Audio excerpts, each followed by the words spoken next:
السلام علیکم دوستو، میرا نام ہے حسیب شفقت اور آپ دیکھ رہے ہیں ہنسی ٹی وی۔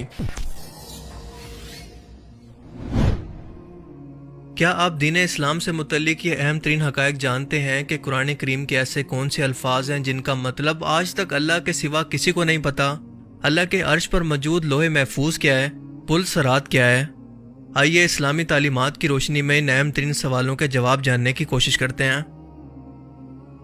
کیا آپ جانتے ہیں کہ قرآن کریم کی ایک ایک آیات اور لفظ کا مطلب اور اس کی تفسیر دنیا کا ہر مسلمان جان سکتا ہے، لیکن قرآن کریم کے اندر کچھ الفاظ ایسے ہیں جن کا مطلب آج تک نہ کسی کو پتہ ہے اور نہ ہی قیامت تک کسی کو معلوم ہوگا۔ یہاں تک کہ خود رسول اللہ صلی اللہ علیہ وآلہ وسلم نے بھی ان الفاظ کا مطلب صحابہ کرام کو نہیں بتایا، انہیں راز رکھا گیا، جس کے پیچھے ایک بہت بڑی حکمت ہے۔ ان الفاظ کو حروف مقطعات یا لوح قرآنی کہتے ہیں، جو کہ آپ نے اکثر لوگوں کو گھروں میں فریم کروا کر یا پھر تعویذ بنا کر برکت کے لیے لٹکاتے ہوئے دیکھا ہوگا۔ یہ الفاظ اللہ اور اس کے رسول کے درمیان ایک کوڈ ورڈنگ ہے جن کا مطلب امت کو نہیں بتایا گیا، جبکہ بہت سارے علماء کرام یہ اندازہ لگاتے ہیں کہ ان الفاظ کے اندر قیامت کے دن محمد صلی اللہ علیہ وآلہ وسلم کی امت کے لیے خوشخبریاں چھپی ہیں جو کہ قیامت کے دن ان کے کام آئیں گی، لیکن اگر انہیں دنیا کے اندر یہ بیان کر دیا جاتا تو شاید لوگ آخرت کے لیے اتنی محنت نہ کرتے جتنا کہ آج جہنم اور اللہ کے خوف سے کرتے ہیں۔ جیسا کہ میں نے پہلے کہا کہ علماء کرام کے اندازے ہیں اور ہر فرقے کے علماء کرام اس کا الگ الگ مطلب نکالنے کی کوشش کرتے ہیں، جو کہ ٹھیک نہیں ہے، اور کوئی بھی شخص قیامت سے پہلے یہ کوڈ ورڈنگ نہیں جان سکتا کہ آخر ان الفاظ کا مطلب کیا تھا، یہ واقعی میں کوئی خوشخبری ہے یا پھر کوئی وعید یا کوئی وارننگ، واللہ عالم۔ آج تک آپ نے یقیناً لوح محفوظ کا نام تو ضرور سنا ہوگا، اور لوح محفوظ وہ تختی ہے جس پر ساری کائنات کی تقدیر اور قیامت تک ہونے والے تمام معاملات کا علم پہلے سے لکھا ہوا ہے۔ اس علم میں اللہ پاک جس کو جتنا چاہتا ہے عطا فرماتا ہے، اور لوح محفوظ انسانوں کی پہنچ سے دور ہے سوائے فرشتوں کے۔ یہ اللہ کے عرش کے پاس محفوظ ہے جس پر مکمل قرآن پاک درج ہے۔ دنیا و کائنات کی کوئی بھی مخلوق نہ اس میں سے کوئی علم چوری کر سکتی ہے اور نہ اس کو تبدیل کر سکتی ہے، اور تمام آسمانی کتابیں نازل ہونے سے پہلے اسی لوح محفوظ پر لکھی ہوئی تھیں۔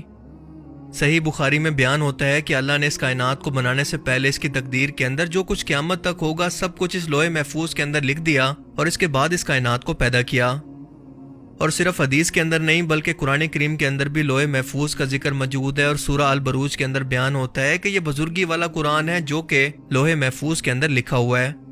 پھر سورہ الواقعہ کے اندر بیان ہوتا ہے کہ یہ قرآن عزت والا ہے جو کہ لوح محفوظ کے اندر موجود ہے، اسے صرف پاک فرشتے ہی چھو سکتے ہیں، نہ کوئی انسان اور نہ کوئی جن۔ انسانوں کا ہر چھوٹا بڑا عمل اس کے اندر لکھا ہوا ہے، اور یہ لوح محفوظ اللہ کے عرش کے پاس موجود ہے جو کہ سفید موتیوں سے بنی ہے، اور اس کے صفحات سرخ یاقوت کے ہیں، اس کے الفاظ اور اس کا قلم نور سے بنا ہے۔ ایک روایت میں ہے کہ اللہ تعالیٰ ہر روز 360 مرتبہ اس پر نظر فرماتے ہیں، تو کسی کو عزت دیتے ہیں، تو کسی کو آزمائش میں ڈالتے ہیں، کسی کو رزق، کسی کو زندگی اور کسی کے لیے موت کا حکم دیتے ہیں۔ اس کی لمبائی آسمان اور زمین کے برابر ہے، جبکہ اس کی چوڑائی مشرق اور مغرب کے برابر۔ یہ اللہ کے عرش کے دائیں طرف بندی ہوئی ایک فرشتے کی گود کے اندر موجود ہے، جس کا ٹائٹل یہ ہے کہ اللہ کے سوا کوئی عبادت کے لائق نہیں، اس کا دین اسلام ہے، اور محمد صلی اللہ علیہ وآلہ وسلم اس کے بندے اور رسول ہیں۔ جو بھی شخص اللہ پر ایمان لائے گا، اس کے وعدوں کو سچا جانے گا، اس کے رسولوں کی اطاعت کرے گا، تو اللہ تعالیٰ اسے جنت کے اندر داخل کرے گا۔ اب تک آپ نے صرف یہی سنا ہوگا کہ انسان کو اس کے عمل کی بنیاد پر قیامت کے دن ہمیشہ کے لیے یا تو جنت کے اندر داخل کیا جائے گا یا پھر جہنم میں، لیکن یقیناً آپ یہ بات نہیں جانتے ہوں گے کہ یہ جنت اور جہنم کا سفر ایک پل کے ذریعے دنیا کے ہر انسان کو طے کرنا ہوگا۔ یہ ایک ایسا بال سے بھی زیادہ باریک اور تلوار سے زیادہ تیز پل ہوگا جو کہ جہنم کے اوپر موجود ہوگا، اور اسے پار کرتے ہی سامنے جنت کا دروازہ ہوگا۔ کہا جاتا ہے کہ اس پل کی لمبائی تقریباً کئی ہزار سال کی مسافت جتنی ہوگی، اور گناہ گار جہنمی لوگ اس کی شدت سے کٹ کٹ کر نیچے جہنم کی آگ کے اندر گر رہے ہوں گے، جبکہ جنتی لوگ بجلی کسی تیزی سے اسے پار کریں گے۔ کچھ لوگ اپنے اعمال کی وجہ سے آہستہ آہستہ چل کر، تو کچھ لوگ رینگ رینگ کر بہت ہی تکلیف سے چل رہے ہوں گے۔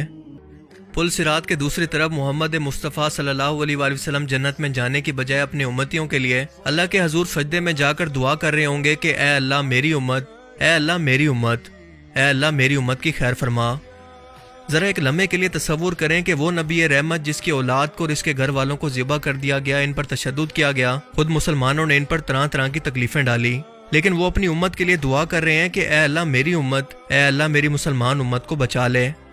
اور اللہ تعالیٰ آپ کی دعا کو قبول بھی فرما دے گا، سوائے ان لوگوں کے حق کے اندر جنہوں نے خود جنت کے اندر جانے سے انکار کر دیا، یعنی کافر اور مشرکین۔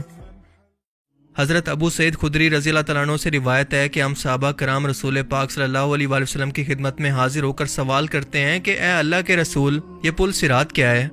آپ صلی اللہ علیہ وآلہ وسلم نے فرمایا کہ یہ ایک پھسلن والا پل ہے جس پر لوہے کے کانٹے اور کانٹے دار بیج ہیں، جو کہ ایک طرف سے چوڑا اور دوسری طرف سے تنگ ہے۔ اس کے سروں پر جھکے ہوئے کانٹے ہیں۔